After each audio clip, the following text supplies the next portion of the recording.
تک پیار ہے بابا فرید صاحب سے، بڑا میرا درد ان کے ساتھ، اور میں جتنا اس صوفی کو پڑھتا ہوں کم ہی لوگوں کو میں نے پڑھا ہے۔ حضرت بابا فرید کے پیر اور خواجہ معین الدین صاحب کے خلیفہ، کیا نام ہے؟ خواجہ قطب الدین۔ مکتب میں پڑھنے گئے نا، پہلے دن 4 سال کی عمر تھی تو قاری صاحب نے الف با تا سا پڑھایا تو انہوں نے 15 سپارے قرآن پاک کے سنا دیے۔ تو کہنے لگے بیٹا تجھے کیسے آئے؟ کہنے لگے میری اماں 15 سپاروں کی حافظ ہے، وہ سارا دن قرآن پڑھتی رہتی تھی، مجھے سن سن کے یاد ہو گیا ہے۔ جے بالا نو گالاں یاد ہو سکدیاں نے تے قرآن پاک بھی یاد، اللہ خیر کرے۔ شرط یہ ہے کہ ہم گھر میں قرآن پڑھیں، بچوں کو سن سن کے بھی یاد ہو ہی جاتا ہے۔ خواجہ قطب الدین اتنا عروج پایا اس شیخ کامل نے کہ وقت کا بادشاہ بھی مرید ہو گیا۔ سلطان شمس الدین التمش مرید تھا، دلی کا بادشاہ بھی مرید تھا، اجمیر کا بادشاہ خواجہ معین الدین صاحب کا مرید نہیں ہوا، نہ پاک پتن کا بادشاہ بابا فرید کا مرید ہوا، لیکن خواجہ قطب صاحب کو اللہ نے یہ عظمت بھی دی۔ یہ شان ہے نا، اگرچہ صدقہ سارا خواجہ معین الدین کے قدموں کا ہی تھا، لیکن دلی کا بادشاہ مرید ہوا، اور اتنا اعلیٰ مرید ہوا کہ جب خواجہ قطب الدین صاحب کا وصال ہوا تو 3 شرطیں لگائی تھی۔ فرمایا میرا جنازہ وہ پڑھائے، جب سے توبہ کیا پھر اس کا سینے بد حرام کے لیے نہ کھلا ہو، اور جب سے توبہ کیا پھر لقمہ حرام اس کے گلے سے نہ گزرا ہو، اور جب سے توبہ کیا پھر کبھی نماز تہجد بھی قضا۔ بڑے بڑے صوفی میری طرح کے گردن جھکا کے کھڑے ہو گئے۔ 7ویں صف سے دلی کا بادشاہ نکل آیا، کہنے لگا پیرا ساری زندگی میں نے پردہ داری سے عبادت کی تھی، تو جاتی دفعہ مجھے بے نقاب کر گیا ہے۔ اتنا بڑا انہوں نے شخص تیار، اور حال یہ تھا لوگ کہتے ہیں کہ فلانا آدمی امیر آدمی ہے تو حضرت صاحب کا تعلق پیر صاحب کا تعلق زیادہ ہے، تو اس کی عمارت نہ دیکھ، کبھی کبھی اس کی پرہیزگاری بھی دیکھ، اس کی خدمت گزاری بھی دیکھ۔ خواجہ قطب الدین صاحب پہ بھی الزام لگتے رہے۔ ایک الزام یہ بھی لگا کہ قریب چلے گئے۔ ہوا کیا؟ جب بادشاہ مرید ہوا تو کہنے لگا حضرت جی میں نے بادشاہی نہیں کرنی، میں نے اب خانقاہ میں رہنا ہے۔ تو فرمایا بیٹا تو چھوڑ دے گا تو کوئی ظالم بیٹھ جائے گا، تو حضور پھر کیا حکم ہے؟ فرمانے لگے تو نے کرنی ہے۔ تو کہا حضور آپ وہ کہاں ہوتے ہیں، میں کہاں ہوتا ہوں، دل ہی نہیں لگتا۔ تو آپ فرمانے لگے میں ڈیرا اٹھا کے تیرے قریب لے آتا ہوں۔ خواجہ صاحب 1 کلومیٹر کے فاصلے پر ڈیرا اٹھا کے لے آئے، فرمانے لگے میں تیری تربیت کرتا رہوں گا، تو مخلوق کا بھلا کرتے رہنا۔ صلی اللہ علیہ، تو حضور کی امت کا اللہ اکبر۔ وہ قریب، اس وقت بھی لوگوں نے بڑی باتیں کی کہ دیکھو جی بادشاہ تھا نا تو پیر صاحب ہی نیڑے آ گئے۔ لوگ دیکھتے نہیں کہ اصل بات کیا ہے۔ خیر وقت گزر گیا، بادشاہی مرید ہو گیا، تو پھر دلی سارے میں اسلام، اتنا عدل انصاف، ہندوؤں کو بات پسند نہ آئی، انہوں نے کچھ مسلمان خرید لیے۔ سلطان شمس الدین التمش بیٹھا ہے دربار میں، جاگ رہے ہیں نا آپ لوگ؟ سب کہیے صلی اللہ علیہ۔ بڑی غور سے سننے والی بات۔ ایک دن سلطان شمس الدین تمش دربار میں بیٹھا ہے، قاضی عدالت بھی بیٹھے ہیں، مقدمات سنے جا رہے ہیں، باہر سے رونے کی آواز آنے لگی، چیخنے چلانے کی، بی بی بیان کر رہی۔ کیا ہو گیا کیا ہو گیا؟ وہ ٹال لگے ہوتے تھے بادشاہوں کے، وہ بجنے لگے، زور ہونے لگا۔ بادشاہ نے کہا اس فریادی کو جلدی بلاؤ۔ وہ اندر عورت آئی تو چیخ چیخ کے رو رو کے اس نے اپنے کپڑے پھاڑ پھاڑ کے، برا حال، 2 مہینے کا بچہ، لوگ اس کی آہو زاری پر اس کی طرف متوجہ۔ بھی کیا ہوا؟ پانی پلاؤ بٹھاؤ، یہ کیا ہو گیا؟ کہنے لگی لٹ گئی، عزت برباد ہو گئی، تباہ کر دی گئی۔ میں کیا ہوا؟ کہنے لگی بادشاہ ایک شخص میرا غیر شرعی خامند بنا، پھر مجھے حمل ہوا، پھر میری گود میں یہ بچہ ہے 2 مہینے کا، اب گئی ہوں تو وہ کہتا ہے کہ میرا تو تیرے سے تعلق ہی کوئی نہیں۔ بادشاہ کہنے لگے یہ سلطان شمس الدین تمش کی جگہ ہے، اور میں نے رسول اللہ صلی اللہ علیہ وسلم کے دین کے مطابق حکومت استوار کی ہے، کون ہے جو تیرے ساتھ؟ ابھی گردن نہ کاٹ دوں گا، بات کر کون ہے؟ کہنے لگی تو کچھ بھی نہیں کرے گا، کوئی کچھ نہیں کر سکتا۔ لوگ کلمے چھوڑ کے بیٹھ گئے، توجہ ادھر ہو گئی۔ پراپوگنڈے بڑا اثر کرتے ہیں معاشرے پہ، رنگ ایسا عجیب ہے، انداز ایسا عجیب ہے۔ فرمایا بات تو کر۔ اس عورت کی آواز گونجی تو حالات ہی خراب ہو گئے۔ کہنے لگی بادشاہ حوصلہ پیدا کر سننے کا۔ کہا تو بات کر۔ کہنے لگی میرے گود میں جو بچہ ہے یہ قطب الدین بختیار کاکی کا ہے، یہ تیرے پیر کی ناجائز اولاد ہے۔ اٹھاؤ، پروفیسر سلیم چشتی نے پی ایچ ڈی کی ہے، وہ لکھ رہے ہیں اس واقعے کو، تیرے پیر کا ناجائز بچہ ہے۔ ہاتھ کانپنے لگے بادشاہ کے، کہنے لگے یا اللہ کبھی تو قیامت برپا کر دے تو معاملہ ٹھیک ہو جائے، میں تیری زبان کھینچ دوں گا تیری تو نے بات کیسے کی؟ کہنے لگی میں نے کہا تھا نا تیرے اندر حوصلہ نہیں، میری عزت تار تار ہو گئی اور تو پیر بچا رہا ہے۔ اللہ اکبر۔ سلطان شمس الدین تمش آسمان کی طرف دیکھ کے کہنے لگے مولا مجھ مجرم کو جس کی برکت سے اٹھا کے تو نے مسجد میں پہنچایا، آج مجھے تو نے کس امتحان میں ڈال دیا؟ یہ کیا رنگ تو نے زندگی کا بنایا ہے؟ کہنے لگی بلا اسے اڑاب گردن۔ اللہ اکبر۔ خواجہ قطب الدین بختیار کاکی، ذرا اس جگہ پہ اپنے آپ کو کھڑا کر کے دیکھ میرے دوست، جو شخص دلی کے بازار میں نکلے تو دکانیں بند ہو جائیں، عورتیں گھروں میں گھس جائیں، جس کے نام پر چرچے ہوں دین کے، وہ شخص لاٹھی ٹکاتا ٹکاتا، عرس منانے آسان ہے، ڈھول ڈمکے کر کے گھروں کو جانا آسان ہے، پر ذرا ان کی راہوں کا مسافر تو بن انہوں نے انداز کیا اختیار کیا۔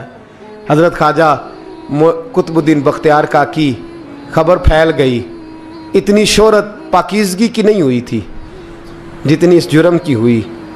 لاٹھی ٹکاتے ٹکاتے جب پہنچے نا بادشاہ کے دربار میں، بادشاہ اٹھنے لگا، قاضی اٹھنے لگا، لوگ اٹھنے لگے، تو قطب الدین بختیار کاکی کی آنکھوں میں آنسو آئے، مانے لگے بیٹو بیٹھ جاؤ، آج میں پیر بن کے نہیں آیا، میں مجرم بن کے آیا، اور کہا میرے مالک کا انصاف بھی دیکھو، دلی کا پیر آج دلی کی عدالت میں اپنے نا کردہ جرم کی صفائی دینے آیا ہے، بڑی لاٹھی پہ ٹیک لگائی، دلی کی گلیاں بھی روتی ہیں کہ یہ کیا رنگ، اللہ یہ تیرا کیا رنگ ہے، یہ تے میں گڈی تے ہاتھ ڈور سجن دے، او جے سونا ہی میرے دکھ وچ راز، تے میں سکھ نو چلے ڈاواں، پر یار فریدا کدی بل پہ سونا، یار فریدا جے کدی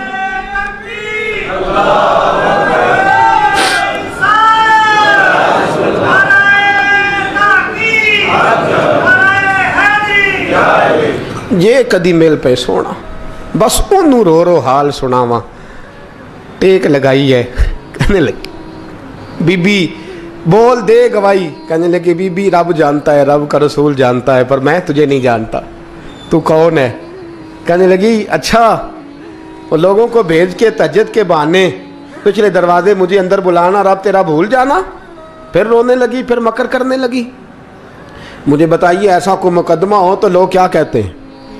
یکدم حالات بدلتے ہیں کہ نہیں بدلتے؟ دلی کا ماحول ہی بدل گیا، سارا رنگ ہی بدل گیا۔ عورت تو ہندو تھی، اس نے تو جھوٹ موٹ کے کلمے بھی پڑھ رکھے ہیں۔ اللہ اکبر۔ خواجہ صاحب پوچھتے ہیں گواہ ہے کوئی تیرے پاس؟ تو 4 کلمہ پڑھنے والے کھڑے ہو گئے۔ اللہ کرے کلمہ پڑھنے والے بکا نہ کریں، آمین تو کہیں۔ وہ کھڑے ہو کے کہنے لگے ہاں ہم نے آتے بھی دیکھا ہے، جاتے بھی دیکھا ہے۔ خواجہ قطب الدین صاحب نے نظر عثمان کی طرف اٹھائی، کہنے لگے اچھا جو تیری مرضی، میں گڈی تے ہاتھ ڈور سجن دے، وہ جنج رکھے اونج رہنا ہے، واجب نہیں وچ شریعت مندہ خسم نو کہنا۔ کہنے لگے سلطان یار ایک رات کی مہلت نہیں دے دیتا؟ میں سویرے سلطان بھی رو پڑا کہ پیر صاحب میں نوکر اور میں مولتے، اچھا حضور جیسے مرضی۔ باہر نکلے، خادم کہنے لگا حضور سواری پہ بیٹھ جائیں، وہ مانے لگے نہیں یار آج پیدل جانا ہے، اس دلی کے چونکوں نے مجھے بڑی سلامیاں دی ہے، ذرا میں دیکھوں تو صحیح دلی کے بازار میری رسوائی پہ کیا کہتے، مجھے ذرا یہ پتھر بھی کھانے دے، ان کا ذائقہ بھی۔ پیدل گئے، دنیا سو گئی تو دلی کے بادشاہ نے اجمیر کی طرف منہ کیا۔ خواجہ معین الدین حیات تھے، بے خبر ہو جو غلاموں سے وہ آقا کیا ہے، بے خبر ہو جو غلاموں سے وہ منہ کیا۔ کہنے لگے معین الدین میں کوئی لوارث تو نہیں نا، میں کوئی لوارث ہوں کہ یہاں جو میرے ساتھ مرضی ہو جائے؟ تیری مجبوریاں درست، مگر تیرا وعدہ تھا ساتھ دینے کا، وقت آیا ہے، میں کوئی لوارث نہیں کہ اب تو اجمیر میں بیٹھا رہے۔ اور میں دکھ سارا اکیلے برداشت کروں؟ بڑھاپے کا مجھے بھی پتہ ہے، کمزوری کا مجھے بھی پتہ ہے، ذوف کا مجھے بھی پتہ ہے، پر تتی تھوڑے تھکڑے خاندڑیاں، میں بھی تو تیرے نام تو مفت بھی خاندڑیاں، مجھے بھی تو پتہ ہے نا، منم غلام علی حیدریم قادریم دمز احمد رضا خامی زنم، میں نے بھی تو اپنا نام نہیں نا جپا، تیرا ہی جپا ہے ساری زندگی۔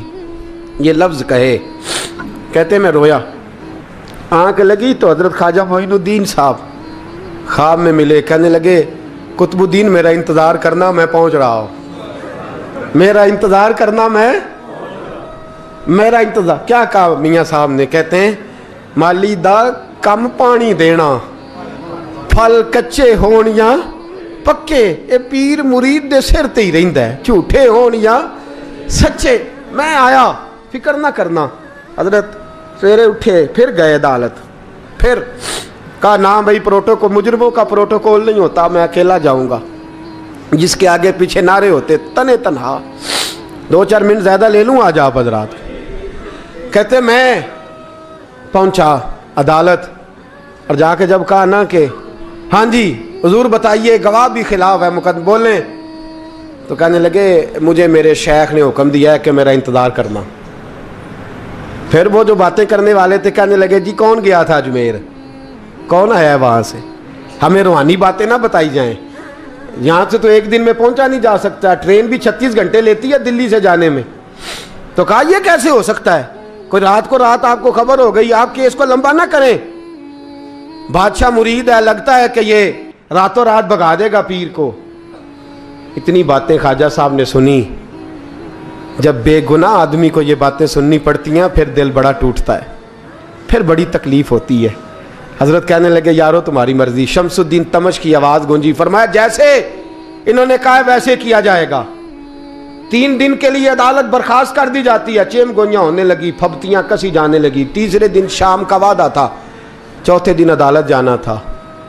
قطب الدین بختیار کاکی کے پاس لوگ آ کے افسوس کرتے تو آپ بولتے نہیں، یہاں تو لوگ صفائیاں دیتے بولتے نہیں، فرماتے یار میں گڈی تے ہاتھ ڈور سجن دے، وہ جنج رکھے، میں اونج ہی رہنا ہے، جیسے اس کی مرضی ویسے، جیڑیاں گڈیاں آپ ہی اڈیاں ہو نہ چڑھن اونچائیاں، وہی گڈیاں اونچیاں اڈیاں جیڑیاں سائیاں آپ چڑھائیاں۔ فرمایا ٹھیک ہے جیسے وہ رکھے، میں راضی ہوں۔ اللہ اکبر۔ تیسرے دن کی مغرب کا وعدہ تھا، جب مغرب کا سورج ڈوب گیا نا، بڑے قافلے اجمیر سے آئے پر معین الدین نہ آیا۔ وعدہ کیا تھا یار نے، آؤں گا دن ڈھلے۔ وہ خواجہ غلام فرید صاحب رحمۃ اللہ تعالیٰ علیہ فرمایا کرتے تھے نا، کوا کھانے لگا آنکھیں تو کہنے لگے کاغا اے تن سارا ہی کھائیو، میرا چن چن کھائیو ماس، میرے 2 نین نہ کھائیو، مینو پیا ملن دی آس۔ نے کہا سارا کھا جا، آنکھیں چھوڑ دے۔ اس نے کہا تھا میں آؤں گا، انتظار لمبا ہو گیا ہے پر میری امید تو نہیں نہ ٹوٹی۔ مغرب کی اذان ہوئی تو لوگ کہنے لگے لو جی اب بس ہو گئی۔ خواجہ قطب الدین صاحب نے اللہ اکبر کہہ کے مغرب کی جماعت جب میدان میں کھڑی کی تو اپنی بھی چیخ نکل گئی، آئے نہیں۔ لیکن جب نماز کا سلام پھیرا تو خواجہ معین الدین صاحب کی 2 رکعتیں ابھی باقی تھیں۔ خواجہ صاحب پیچھے نماز پڑھ رہے ہیں، سلام پھیرا، اور نماز کے بعد جب اٹھے نا تو خواجہ صاحب کے سینے کے سینہ لگا، تو کہا حضرت جی میں شہزادہ تھا، آپ نے کہا تھا خشک روٹی کھانا تو میں نے خشک ہی کھائی ہے، آپ نے کہا تھا فاقے کرنا تو میں نے کیے ہیں، آپ نے کہا وطن واپس نہیں جانا تو میں نہیں گیا۔ حضور اس امتحان کا آپ نے بتایا ہی نہیں تھا، یہ مجھے بتا جاتے اب اس سفید داڑھی سے میں جواب دیتا پھروں۔ خواجہ معین الدین صاحب نے جھٹکا، پیچھے ہٹ، تو زیادہ عزت والا ہے کہ یوسف زیادہ عزت والا تھا؟ تو زیادہ مقام والا ہے کہ عائشہ زیادہ مقام والی تھی؟ چپ کر، یہ کوئی صوفیاء کا طریقہ ہے؟ چپ کر۔ عرض کی حضور غلطی ہو گئی، میں پہلے نہیں رویا، تو ملا ہے تو رویا ہو، میں پہلے نہیں تڑپا، میں نے شکوا نہیں، تو ملا ہے، اپنا ہی کو ملے تو دکھ یاد آتے ہیں نا۔ فرمایا چپ کر، جا سلطان سے کہہ دے سویرے نماز کے بعد عدالت لگا دے۔ سویرے جب عدالت لگی نا تو خواجہ معین الدین صاحب بازو پکڑا خواجہ قطب صاحب کا، نکلے تو دیکھا لائنیں لگی ہیں، مجمع لگا ہے، آنکھوں میں آنسو آ گئے۔ کہا حضور آپ کیوں روتے ہیں؟ فرمایا میرا دل تھا لوگ میرے قطب کی شان دیکھنے آئیں، یہ کتنے بدبخت ہیں، میرے کتب کی رسوائی دیکھنے آئے، کتنے نالائق ہیں، رسوائی دیکھنے اتنے آئے ہیں، شان دیکھنے آتے ہی نہیں۔ اللہ اکبر۔ جب میدان لگا خواجہ صاحب پہنچے، عورت کو کہنے لگی اللہ سے ڈر جا، وقت تھوڑا ہے، تو مر جائے گی۔ کہنے لگی مجھے داستانیں نہ سنائیں۔ قاضی صاحب سے کہنے لگے قاضی صاحب آپ حقیقت حال سے آگاہ ہیں، خیال کریں۔ کہنے لگے خواجہ صاحب دلیلیں نہ دیں، گواہ لائیں، واز نہ کریں۔ خواجہ صاحب رحمت اللہ علیہ کہنے لگے گواہوں کو بلاؤ۔ گواہ آئے تو خواجہ معین الدین صاحب نے نظر، تم ہو میرے کتب پر، میرے کتب کے جرم کے گواہ؟ ان کی زبانیں کانپنے لگی، ہاتھ کانپنے لگے، میں بولتے کیوں نہیں؟ جب ان کی نظریں جھکی تو بادشاہ کہنے لگا اگر اب تم نے گواہی نہ دی تو تمہیں میں مجرم بنا کے 80 کوڑے ماروں گا۔ کہنے لگا جی دیکھا ہے ہم نے تہجد کے وقت۔ جب سب گواہیاں پوری ہو گئیں، عورت بھی تڑپ رہی ہے، رو رہی ہے، 2 مہینے کا بچہ گود میں ہے۔ اب بولیے، علماء ظواہر بھی کھڑے ہیں، حسد کرنے والے جلنے والے بھی کھڑے ہیں، ہندو تو ویسے ہی تالیاں بجا رہے ہیں۔ اجمیر کا بوڑھا، اور یہ آخری پھیرا تھا خواجہ معین الدین کا دلی میں، اس کے بعد ظاہراً دوبارہ نہیں آئے، اٹھے لاٹھی ٹکاتے اور میدان کے اندر جا کے نا، بڑے میدان میں مجمع تھا، سر سجدے میں رکھا، کہنے لگے یا اللہ میں ہندوستان مرضی سے نہیں آیا، تیرے رسول کا بھیجا آیا ہوں۔ پھر اٹھے اور کہنے لگے مولا تیرے نبی کا فرمان ہے کہ میری امت کے علماء بنی اسرائیل کے نبیوں کی طرح ہوں گے، اگر یوسف کے لیے بچہ بول سکتا ہے تو میرے کتب کے لیے بھی بولنا چاہیے، اگر یوسف علیہ السلام کے لیے بول سکتا ہے تو میرا قطب الدین بھی سچا ہے، اس کے لیے۔ پھر اٹھے اس بی بی کی طرف بڑھے، لوگ کہنے لگے نہ جانے اب کیا ہوگا۔ جب اجمیر کے بادشاہ نے، عطا رسول نے، ہند الولی نے، امام الاولیاء نے کپڑا کھینچا اور کہنے لگے وہ بچے تو جانتا ہے نا تیرا باپ کون ہے، 2 مہینے کا بچہ۔ جب نانا بولا تو بی بی کہنے لگی اب کیا کر رہے ہو، بچے بھی کبھی بولے ہیں؟ میں بی بی چپ کر، ان اللہ علی کل شیء قدیر، میں کمزور رب کا ماننے والا نہیں، قدرتوں والے رب کا ماننے والا ہوں، وہ چاہے تو بچے بھی بولتے ہیں۔ قرآن کہتا ہے حضرت عیسیٰ بولے تھے انی عبداللہ آتانی الکتاب، مریم بھی تو ولی اللہ تھی، وہ نبی تو نہیں تھی۔ اگر ولی اللہ بنی اسرائیل کا ہو بچہ بول سکتا ہے، تو اگر ولی اللہ محمد عربی کی امت کا ہو تو بچہ پھر بھی بول سکتا ہے۔ یوں کپڑا ہٹایا، بچہ بول، 2 مہینے کا بچہ ماں کی گود میں اٹھ کے بیٹھ گیا اور بچہ بول کے کہنے لگا السلام علیکم یا ولی اللہ۔ جب یہ لفظ ادا کیے تو نعرے لگنے لگے، لوگ رونے لگے، بی بی بے ہوش ہو کے گری، فرمانے لگے مجھے سلام نہ کر، میرے کتب کی بات بتا۔ کہنے لگا قسم ہے اللہ کی عزت کی، وہ سامنے مجمع جو سردار بیٹھا ہے وہ میرا باپ ہے، قطب الدین تو بے گناہ ہے، قطب الدین تو بے گناہ ہے، میرا باپ تو وہ بیٹھا ہے۔ یہ قاضی بھی سازش میں شریک ہے، کئی مسلمان خریدے گئے، یہ گواہ خریدے گئے۔ جب گواہی ہو گئی، بچہ یہ لفظ کہہ کے اللہ اکبر کہتا ہوا پھر چپ کر گیا۔ خواجہ قطب الدین صاحب کا بازو پکڑا، خواجہ معین الدین صاحب نے مجمع سے باہر نکلے، لوگ کہنے لگے حضور آپ کچھ بولتے نہیں، فرمانے لگے جس نے بولنا تھا وہ بول چکا ہے، جس نے بولنا تھا وہ جو جادو وہ جو سر چڑھ کے بولے۔ فرمایا تم نے افواہوں پہ نظر رکھی اور میں نے اللہ کی قدرت پہ نظر رکھی، تم نے اس کے کردار کو جھنجھوڑا اور میں نے اس کے کردار کو تعمیر کیا۔ حضرت سلطان شمس الدین تمش بھی پیچھے دوڑے، کہا حضور کہاں لے جا رہے ہو؟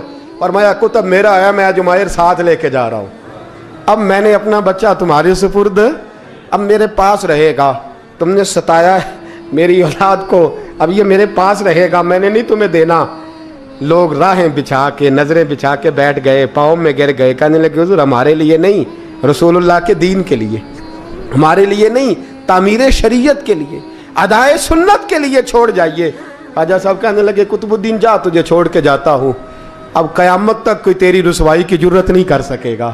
عزیز یاد رکھ، نہ افواہوں پہ لگا کریں، نہ کسی برادری، کسی قوم، کسی شخص کے بارے میں ایسی باتیں، یہاں تو لوگ گڑ گڑ کے چیزیں لاتے ہیں، گڑ گڑ کے چیزیں لاتے ہیں، اور جن کی ہیں ان کے پاس بڑے دلائل ہیں،